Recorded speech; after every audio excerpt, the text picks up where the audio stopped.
Good morning. Really out of breath. So I used to monitor my oxygen sats all the time. Ooh, I'm at an angle. All the time years ago. Cause I was working out in the gym. And I just used to do it regularly just to see what my fitness levels were. I don't really do that as much now because it's not as good and you can get a little bit paranoid about it. But I've been out of breath a lot the last couple of days. So I've been monitoring it, and it's dropping down into like the high 80s, which isn't good, to be honest. Not sure what it means.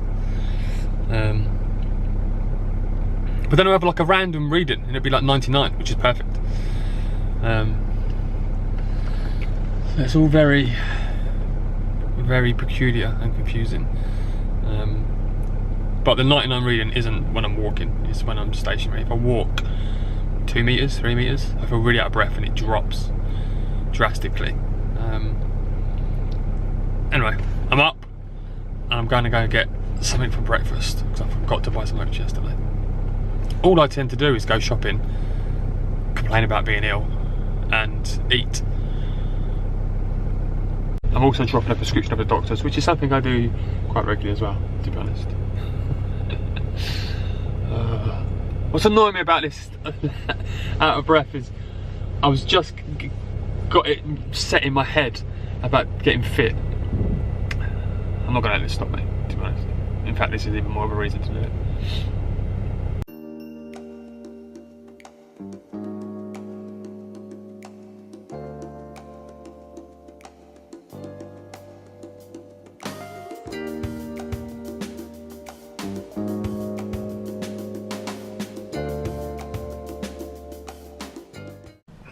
Janine's leaving. Could be like an Instagram post. Let me turn this way.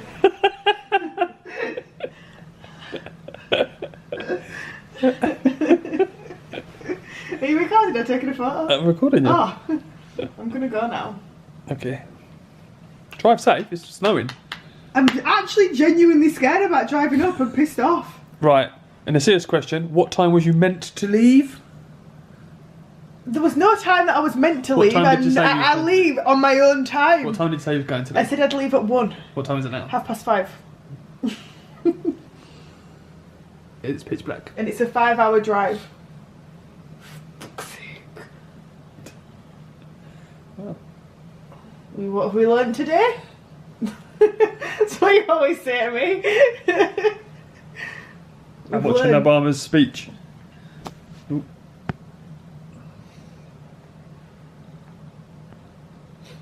Yep. What have we learned today?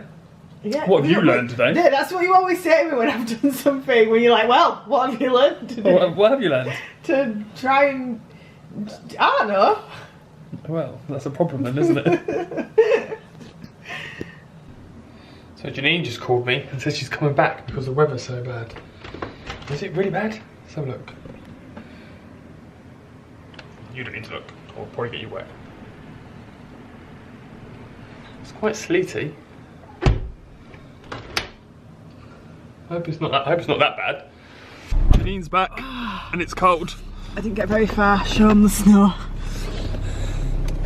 Oh, it's not even that bad. It's not even bad down here. Really, is it? Right, let's go get some food. That's not food. Janine's in Tesco's getting us some food. Can you see it? Okay, that's better. Janine's in. Wow, that's a bit too bright. That's better. Janine's in Tesco's picking us up some food. Tesco's is empty. A little bit of snow. Where goes mental? Oh, here she comes. There we can see her. She looks cold.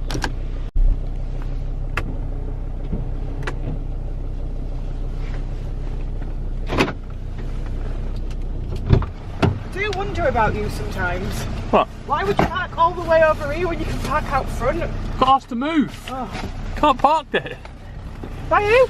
The guy that works there. We give out tickets now. Yeah. Sitting at home, relaxing. And then my Mac and my iPhone and my watch all started vibrating about an appointment. And it said, like, if you leave at 4:05, you will make it in time the way the traffic is. And I was like, 4:05? My appointment's not till Thursday. It's not. It's today. So putting something in my calendar, it's meant that I haven't missed it, which is a lesson I could probably learn for lots of things, to be honest. And good afternoon. I am reversing just out my road.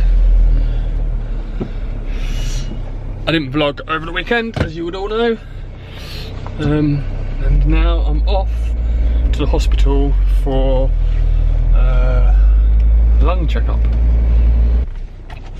Oh. That's the hospital appointment done. He is an amazing doctor, really.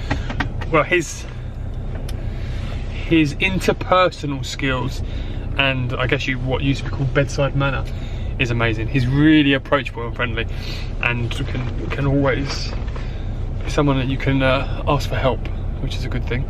What makes it a good thing is, I can't remember if I put it on the vlog. So I went to my GP's 22nd of January. Start again.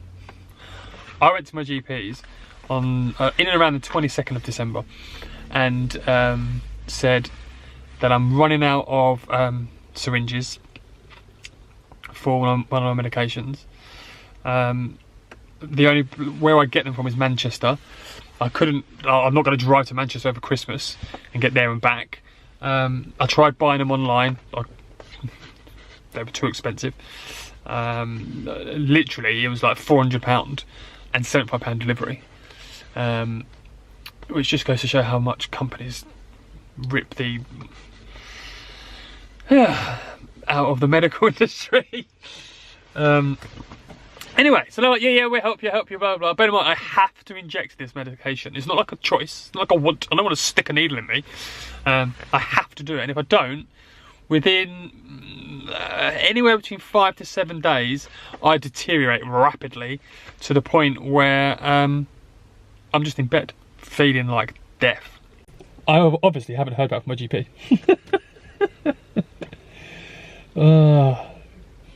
Yeah, so I've asked him to help me, so he's going to get me some tomorrow or the next day. So I've literally got 2 more days supply, and it's lucky, over Christmas we actually found a bag that had basically like an emergency supply in there. Otherwise I would have gone from the middle of December until the middle of January without injecting the medication that I need. And the medication that I take is because part of my immune system doesn't work with regards to fungus, and it turns itself off. Turns itself off? Doesn't even start, and turn itself on.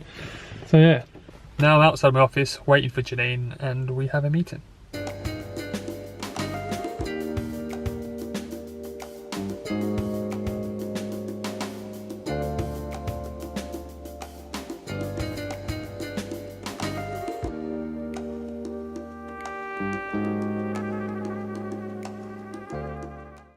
I think Janine was trying to run me over. Were you trying to run me over? Sure. I wasn't. I wouldn't try, I'd have succeeded. Oh, right, okay. I wish I'd recorded Janine doing that. Why? Because you look really funny. She was taking her jacket off, and instead of just taking it off, she leant back and went like this. Janine's working hard. Oh, Janine's working hard. I'm hardly working. I'm just thinking about the questions that I need to ask when she gets here. Yeah. Okay. We've got a meeting about hair and makeup. What can we do about my hair and makeup? I'm going to tell both of you this story at the same time. Okay. Because it's... both of you or all of us? Because there's probably... Oh, so all of us. So I meant both of you as in the camera. Right. But yeah, I realised there's more than one person. Hopefully there's more than one person watching. So at the hospital, I was getting weighed. I always get weighed. The reason why I get weighed is if my weight goes down, it's a sign that the illness is winning. The doctor weighing me when just started talking to me, and he had cancer 2 years ago, and he had a big operation, 8-hour operation.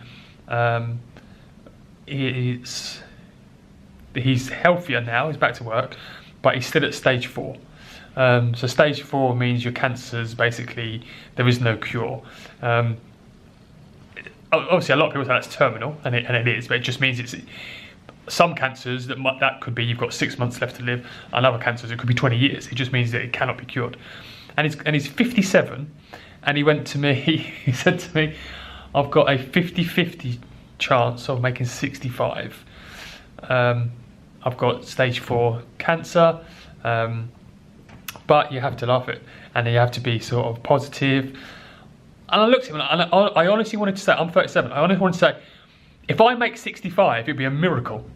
But to him, and again, he works in the NHS, he's looking at me thinking, well, you look well, you look healthy. Because he said to me, oh, do you smoke? I went, no, I don't smoke. He went, what are you doing in a clinic when everyone else there has probably got COPD or those type of things? And I was like, I've got like fungal growth, this, that, the other. And that's how the story started. But it always amazes me how I should be so lucky. If I get to 57, the guy was 57, if I get to 57, 20 years from now, I will feel like I've won the lottery. And to him, the fact that he might not make 65 is like, he feel like he's been cheated out of his life. And I'm like... Did you not say something to him? I can't stand people's unsolicited opinions. I didn't ask for it. No, I think he was trying to come across, and well, for him, he has an amazing achievement. 2 years ago, he had cancer, and he probably thought he wouldn't be here, and now he's got a 50-50 chance of making 65. But it was just when he was saying it to me, I was like, I would love someone to say to me, I'll give you a 50% chance of making 65. I'd love that. How did you not say something? I had at the age of 35, I got told I had a 50% chance of making 40. Well, in fact, I had a 50% chance of making 38. Do you have a 50% chance of making the end of the year at one point? Yeah, it's a 50% chance of 12 to 18 months, and a 50% chance of making 38. How did you not say something to him? What's the point? Because it just would have made him look silly. Well, maybe that's what people need to do, so they don't go spouting their mouth off when it's not required. Spouting. Keep your unsolicited opinions to yourself. That's my tip for this Monday. Do you think it's always aggressive? Always. My first. Always in all ways. Always in always.